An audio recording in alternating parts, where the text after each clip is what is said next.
አምላኮቻቸው ተገልጿል፣ ተገልጸዋል። አሁን አንተ የድርቅና ችግር ነው ያለ ባያ ተገልጸዋል። የተገለጹት ግን በምን አምሳል? በሰው አምሳል አልተገለጸም። እሺ ለማንኛውም ሶስቱንም ታመልካቸዋለህ? አብንም ወልድንም መንፈስ ቅዱስንም ሶስቱንም ታመልካለህ? አታመልክም? አንተውን ምን ማድረግ አለብህ መሰለህ? ሚስጥረ ስላሴን ማወቅ አለብህ። ይህንን ለመመለስ ሚስጥረ ስላሴ ላይ አድምጠኝ። ሶስቱም አምላክ አንድ አምላክ ናቸው። አንድ አድምጠኝ። ሶስቱም አምላክ አንድ አምላክ ናቸው አለ ወላሂ።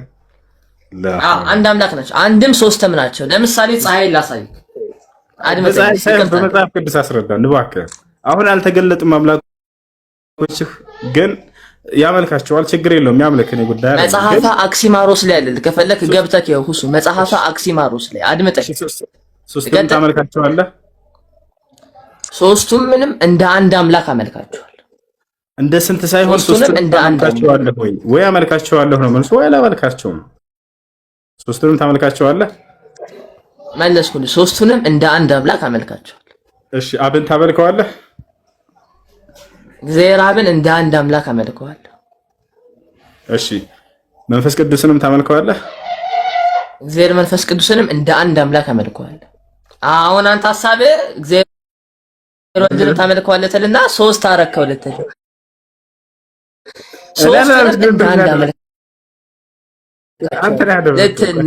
ልትን ነው። የውስጥህን እኔ አሁን አውጥቼ ልነግርህ አልችልም፣ ግን 4 ሰዓት ላይ የምሄድበት ጉዳይ ላይ ልቀጥልና እስከ 4 ሰዓት ችግር የለም። እሺ ይቅርታ ግን ወላሂ ጫነኩ። ይቅርታ እኔ እምነትህ ነው። እሺ በደንብ ራስህን እንድትፈትሽ ነው እነዚህን ጥያቄዎች የምጠይቅህ። እሺ ኢየሱስ ክርስቶስ አምላክህ የሚያመልከው አምላክ ነበረው አልነበረው? ለምሳሌ አሁን እሺ ይቅርታ ምሳሌ በዛውብኝ እንዳትቀየመኝ። በመጽሐፍ ቅዱስ ይኸውልህ እምነትህን በመጽሐፍ ቅዱስ ተረዳ መጀመሪያ ጁኒየር እኮ ልነግርህ አሁን አንተ እንጂ በምሳሌ ምናምን እያሉ አይሸውዳችሁ። በፀሐይ በእንቁላል ምንም አይሰራልህም እሱ። ይልቁንስ መጽሐፍ ቅዱስ ኢየሱስ ክርስቶስ አምላኩን ያመልክ ነበር ወይ? መጽሐፍ ቅዱስ ላይ ለአምላኩ ይሰግድ ነበር ወይ? ይጸልይ ነበር ወይ? ይለምነው ነበር ወይ? አድምጠኝ። እግዚአብሔር ወልድ ፍጹም ሰው ፍጹም አምላክ ሆኖ ነው የመጣው ነው አይደለም? ነው አይደለም? አድምጠኝ። አንዴ ያስጨርሰኝ። አንዴ ልጨርስ። እሺ ጨርስ። አወራህ? እሺ እኔ አሁን ካንተ ጋር ለመከራከር አይደለም። እኔ አሁን ያለኝን ትክክለኛ እንትን ለማንጸባረቅ ነው የመጣው። ስለዚህ ሲቀጥል ፍጹም ሰው ፍጹም አምላክ ሆኖ መጣ ማለት ደግሞ ፍጹም ሰው ሆኗል። እዚህ ጋር ፍጹም ሰው ሆነ ማለት ደግሞ ምን ያስፈልገዋል? የሚያመልከው አምላክ ያስፈልገዋል። የሰው ልጅ ምን ያስፈልገዋል? የሚያመልከው አምላክ ያስፈልገዋል። እንደሚበላው ምግብ፣ እንደሚጠጣው ውሃ፣ እንደሚለብሰው ልብስ ሁሉ እንደሚኖርበት ቤት ሁሉ የሚያመልከው አምላክ ያስፈልገዋል። ስለዚህ ኢየሱስ ክርስቶስ ወይም እግዚአብሔር ወልድ አሁን ይሄ ኢየሱስ ክርስቶስ የምንለው የተዋህዶ ስሙ ነው። ፍጹም ሰው ፍጹም አምላክ ከሆነ በኋላ ኢየሱስ ክርስቶስ ተባለ። ፍጹም አምላክ የሚባል ጁኒየር ይኸውልህ እየጠየቅኩ ማስረጃ ልትሰጠኝ አልቻልክም። ክርስቶስ ፍጹም ሰው ፍጹም አምላክ ነው አልከኝ። የቱ ጋር ነው እኔ ፍጹም አምላክ ነኝ ያለው? የቱ ጋር ነው? ተዘጋጅቼ ልምጣልህ? ይቻላል። ተዘጋጅተና በቃ አሁን ሰው ነኝ እንዳለ በግልጽ ተቀምጧል። ዮሐንስ ወንጌል ምዕራፍ 8 ቁጥር 40 ላይ ኢየሱስ ክርስቶስ ምን አለ? ወቱሪዱነ አን ተቅቱሉነኒ ወአነ ኢንሳኑን ቀድ ከለመኩም ቢልሐቅ አለዚ ሰሚዐሁ ሚነላህ አለ ኢየሱስ ክርስቶስ። ዮሐንስ ወንጌል ምዕራፍ 8 ቁጥር 40 ላይ እኔ ከአምላኬ ሰምቼ የምነግራችሁ ሰው ነኝ አለ። ሰው ነኝ ብሎ እንደተናገረ አምላክ ነኝ ያለ የቱ ጋር ነው? ፈትሹ መጽሐፋችሁን። መጽሐፍ ቅዱስ ሲናገር ኩቱብ አለ፣ መጽሐፍን መርምሩ አለ። የትኛውን ስፍራ ላይ ክርስቶስ እኔ አምላክ ነኝ አምልኩኝ አላለም። ስለዚህ ፈልጌ ልምጣ ማስረጃ ብለሃል ጁኒየር። እችን ጥያቄ በደንብ አስብባትና ለቀጣይ ትመጣለህ። እሺ ስንት ሰዓት እንቀጣጣ? አንተ ደስ ባለ ሰዓት ናን ያለው አብሽር፣ ጻፍልኝ በውስጥ እና በዚህ ሰዓት ልግባው ይበለኝ። አንተ ተማሪ ትመስለኛለህ። ቦክሴን ይዲንጋል ጻፍ ፎሎ አሁን ደስ ላይ ነው። ይቅርታ 14 ዓመቴ ነው እና እምሄድበታል። እሺ ፎሎ አድርጌሃለሁ እንጂ በውስጥ ደስ በሚል ሰዓት አሁን ልግባው ይበለኝ፣ እኔ እገባለሁ። አንተ በምትፈልገው ሰዓት አብሽር። እሺ ችግር የለም። አይ መልካም ጊዜ ነው። እሺ አንዴ ኦሊቨር አለ። ኦሊቨር አሉ ሱሱን እስቲ ትንሽ አስተምርኝና ሻዶ ፈልጌ ነበር፣ ግን ትንሽ ብታስተምርኝ ደስ ይለኛል። እሺ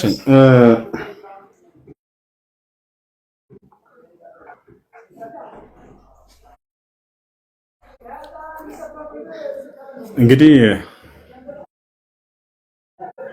እኛ እዚህ ቦታ ላይ የመጣ ነው። እኔ ቲክቶክ ስከፍት ጊዜ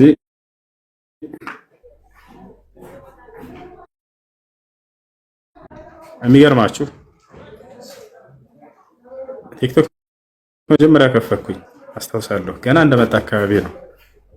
በጣም ቆይቷል። أعرف لماذا دخل ولماذا سأل، بس أنا فتحت هذا البرنامج حتى يتعلم الناس دينهم ويدخلون في دين الله عز وجل. طيب أعرف لماذا دخل يا جماعة. لا تكتبوا هذه المقالات. لك قبعي مجمرا እንደከፈትኩኝ ሳየው እንዳለ የጭፈራ ዓለም ነው። አይ ለላጥፋ አልኩኝና ዱባይ ነበርኩኝ። ዛሬ አጠፋሁት። እንደገና መልሼ ገባሁኝ። ይብድ ማለት ነው። ከዚያ በኋላ ተውኩትና እንደገና ሳይ አንዳንድ ነገራቶችን ለምን ይሄን መንገድ ተጠቅመን በዚሁ አጋጣሚ የሌላ እምነት ተከታዮችን የምናገኝበት ነው።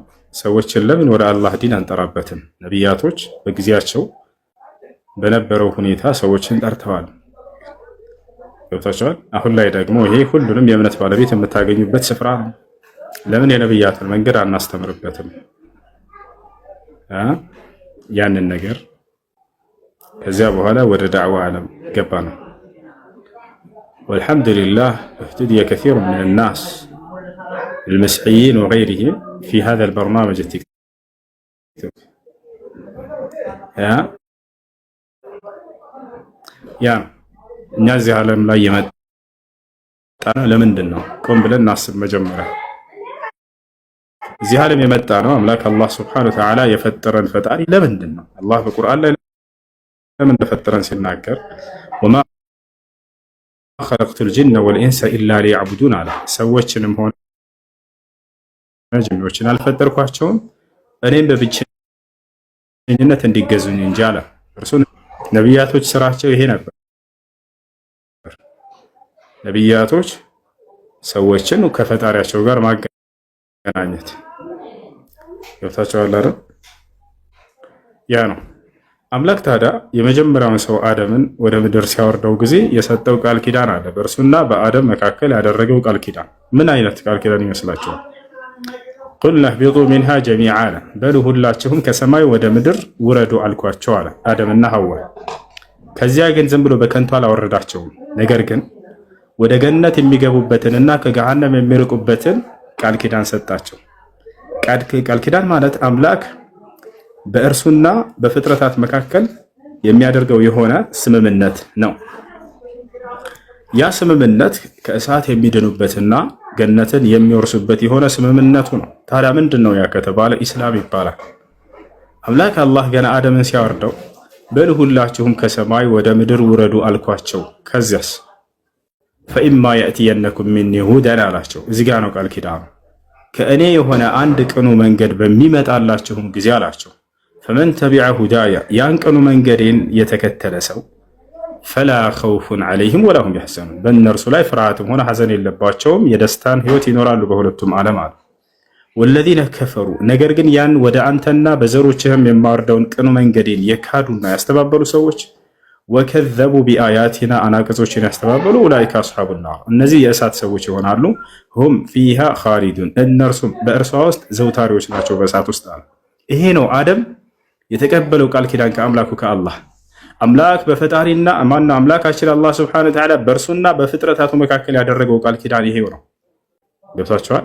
ታዲያ ይሄንን ቃል የገባውን ለአደም በዘሮቹ ላይ ሁሉ ፈጸመ። ከአደም ዘር ነቢያት የሚባሉን በየጊዜው እያስነሳ አምላክ አላህ ሱብሓነሁ ወተዓላ ያን ቃል ኪዳኑን ፈጸመ። ምን አደረገ ከተባለ ወደ ኢስላም ሰዎችን ጥሩ እያለ ነቢያቶችን ሁሉ አዘዛቸው።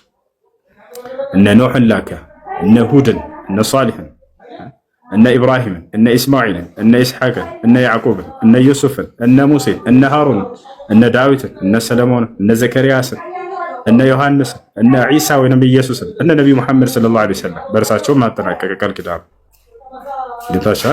አላህ በቁርአን ላይ ሲናገር ወለቀድ ዓሂድና ኢላ አደመ ሚን ቀብል ይላል። ሙሐመድ ሆይ በእርግጥም ከሁላችሁም ከእናንተ በፊት ወደ አዳም ኪዳኔን አውርጃለሁ አለ። የመጀመሪያው የአምላክን ኪዳን የተቀበለው እርሱ ነው። አምላክ የመጀመሪያው ነቢይ አድርጎ አደምን መረጠ። ከዚያ በኋላ ለትውልድ እንዲያስተምር አዘዘው። ራሱንና ሚስቱን የሚወልዳቸውን ልጆች በዚያ በቀኑ መንገድ በኢስላም ይመራቸው ነበር። ኢነ ዲነ ዒንደላሂ ልኢስላም አለ አላህ። ያን ቃል ኪዳኑ ሲገልጽ ከእኔ ከአምላካችሁ ዘንድ ትክክለኛው ሃይማኖት እስልምና ሃይማኖት ነው እያለ ይናገራል። ወረዲቱ ለኩም ልኢስላም ዲና አለ። ከሃይማኖትም እስልምናን ሃይማኖት ብቻ ወደድኩላችኋል። ሸረዐ ለኩም ሚነ ዲን ማ ወሳ ቢሂ ኑሐን ወለዚ አውሐይና ኢለይከ ወማ ወሰይና ቢሂ ኢብራሂመ ወሙሳ ወዒሳ አለ። እነሆ ይሄን እስልምናን ሃይማኖት ለእናንተ ደነገግኩላችሁ አለ። ከዚህ በፊት ኑህን፣ አብርሃምን፣ ሙሴንና ክርስቶስን አዝዤባቸው የነበረውን ሃይማኖት አለ። እነዚያ የቀደሙት ነቢያት ሁሉ የታዘዙበትን ሃይማኖት ነው ለእኛም ዛሬ የሰጠን። ነቢያችን ሰለላሁ ዐለይሂ ወሰለም ምን አሉ? ወኢነ አላህ አመረ ልሙእሚኒነ ቢማ አመረ ቢሂ ልሙርሰሊን። አላህ እናንተን አማኞችን ያዘዛችሁ የቀደሙትን ነቢያቶች ያዘዛባቸውን ትእዛዛት ነው ብሎ ተናገሩ። እና ይህን ይመስላል ያለ ከተከተለ ሰው አላህ በቀጣዩ ዓለም ከሞት በኋላ ገነትን ሊያስገባው ቃል ገብቷል። እርሱን እምቢና ያለና ያሻፈረኝ ያለን ሰው ደግሞ ገሃነምን ሊያስገባው ቃል ገብቷል ማለት ነው። ገብቷቸዋል አይደል? ይህን ይመስላል። ስለዚህ ነድዑኩም ኢለል ኢስላም፣ ወደ ታላቁ የነቢያት መንገድ ወደ ኢስላም ጥሪ እናደርግላቸዋለን። አንዱን አምላክ በብቸኝነት እንድታመልኩ ጥሪ እናደርግላቸዋለን። ያ አንዱ አምላክ አይሞትም፣ አይገደልም፣ አይሰቀልም። እርሱ ለዘላለም ሕያው ነው። ወተወከል ዐለል ሐይ አለዚ ላ የሙት ይላል።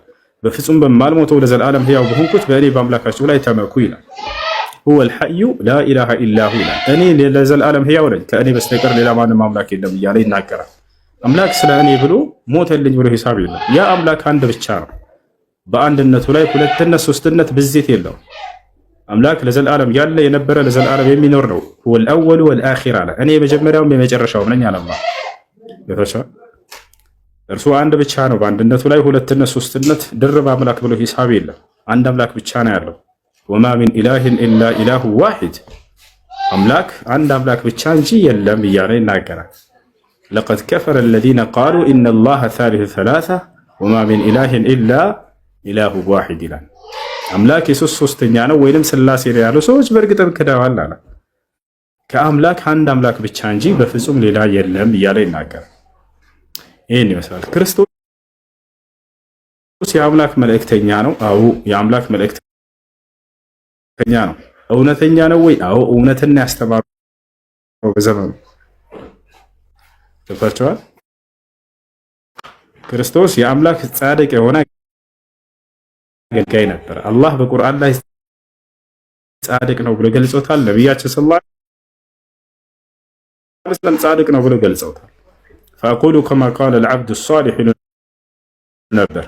ጻድቁ የአላህ አገልጋይ መሲሁ ክርስቶስ እንዳለ እኔ እምላለሁ ይሉ ነበር።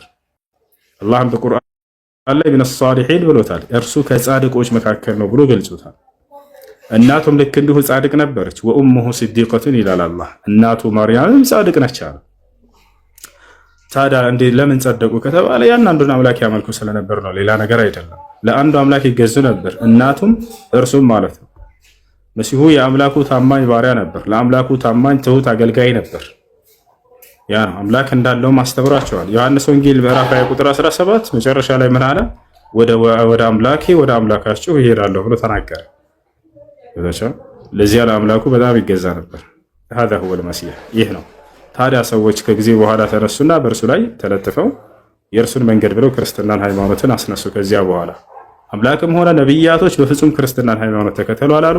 የትኛውም መጽሐፍ ቅዱስ ክፍል ላይ እግዚአብሔር ክርስትና ሃይማኖትን ተከተሉ አላለም። ከነቢያት መካከል አንድም ነቢይ ክርስትናን ሃይማኖትን ተከተሉ አላለም። ገብቷቸዋል። ይህን ይመስላል። እሺ ጥያቄ ያለው መቀጠል ይችላል። ሱሱ ቴንኪው ብራዘር፣ በጣም አመሰግናለሁ። በጣም አሪፍ ትምህርት ነው እያስተማርክ ያለው። ያው ከዚህ ቀደም አስቀይሜም ከሆነ ይቅርታ እና በጣም አመሰግናለሁ። ያው ቀጥልበትና ከዛም በኋላ ጥያቄ ካለኝ እጠይቃለሁ። ችግር የለም። አብሽር አብሽር አብሽር። እሺ ጥያቄ ያላችሁ ከታች ያላችሁ ልጆች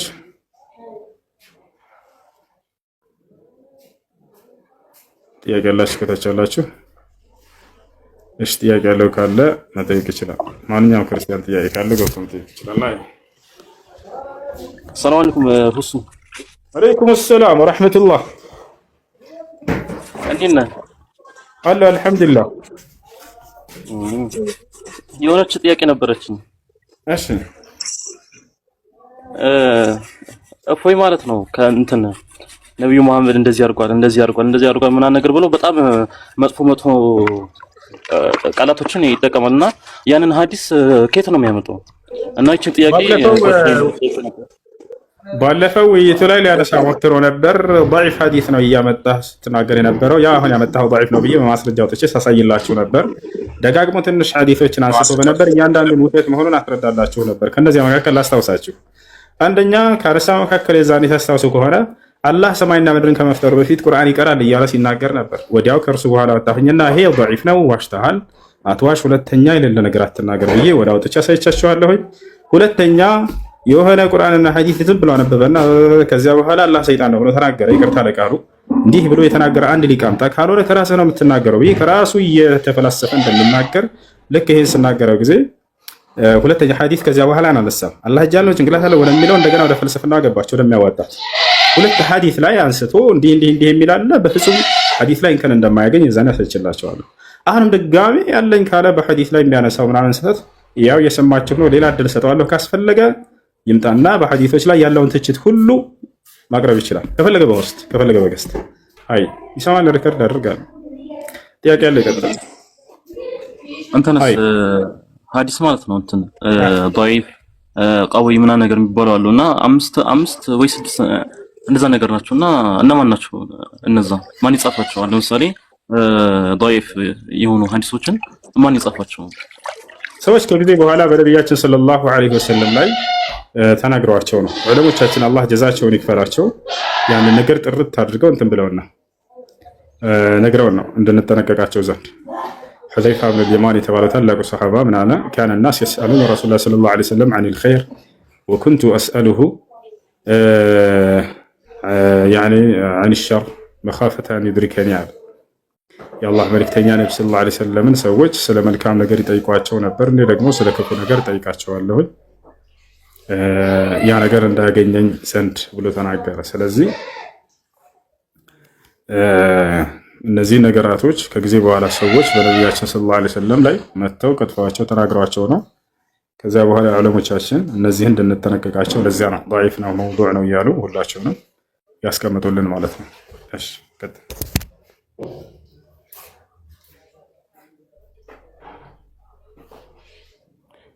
ጥያቄ ያለ አለ? አሰላሙ አለይኩም ወራህመቱላሂ ወበረካቱ። አለይኩም ሰላም ወራህመቱላሂ ወበረካቱ። ናችሁ? አልሐምዱሊላህ። እሱ አንድ ጥያቄ ነበረኝ። እሺ ያኔ እናት በእኛ ላይ ሐቅ አላት አይደል? ማን እናት? በእኛ ላይ ሐቅ አላት እኮ በእኛ ላይ ሐቅ አላት። ያኔ ለምሳሌ የሆነ በጉልበትህ ደግሞ ሰርተህ የሆነ አጋጣሚ አልስተካከል ካለክ ለእሱ የሆነ ቃል የገባህላት ነገር ምናምን ነገር ሊኖር ይችላል። የሆነ ከማድረግ ጋር ምናምን ወይም ደግሞ የሆነ ብቻ ለእሷ የሆነ ከሰው እኩል ለማድረግ ምናምን አይነት ማለት ነው። ፈተን በረንደን ከዛ ያኔ በቃ አንተ የሆነ ማድረግ ካልቻልክ ያኔ ማድረግ ካልቻልኩኝ ወይም ደግሞ በእኔ ላይ ባለ ነገር እሷን የሆነ ነገር ባደረግላት በእኔ ወንጀል ይሆናል? አይሆንም። ባልቻልከው ነገር ላይ አላህ ሱብሓነሁ ወተዓላ ይጠይቃል። ላ ዩከሊፉ ላሁ ነፍሰን ኢላ ውስዐሃ፣ እኔ አምላካችሁ አላህ አንዲትን ነፍስ ከምትችለው አቅም በላይ አላስገድዳትም ብሎ ተናግሯል። እሺ ያኔ እሷ ደግሞ ለምሳሌ ማድረግ ፈልግ አሁን ለምሳሌ እኔ ኩላሊቴን ያኔ እንትን ብዬ ለሷን የሆነ ነገር ባደርግ ወይም ሐጅና ዑምራን ቢሆን ወይም ደግሞ የሆነ የፈለገችውን ነገር ሊኖር ይችላል። ያንን ነገሮች ለማድረግ እንትን በፈልግ ማድረግ እችላለሁ አልችልም? ሐጅ ለማስደረግ ዑምራ ለማስደረግ ኩላሊት መሸጥ አይቻልም፣ ማውጣት አይቻልም። ኩላሊት መስጠት የምትችልበት ጊዜ አለ ለእናትህ። ኩላሊቷ ሁለቱም ከተበላሹ ወደ ሞት ልትሄድ ነው ከተባለ ዶክተሮች ይሄን ነገር ሁለታቸውንም መርምረው ካረጋገጡ የዛኔ በአንዱ መኖር ስለምትችል ለአንተ አንዱን ኩላሊትህን መለገስ ትችላለህ ህይወቷን ለማትረፍ። ይሄ ኩላሊትህን ሽጠህ ግን ሐጅ ለማስደረግ ምናምን አይቻልም። ስራ ወንድ ልጅ ነህ፣ ወጣት ነህ፣ ሰርተህ ታስደርጋታለህ ኢንሻአላህ። አይ ሽክራን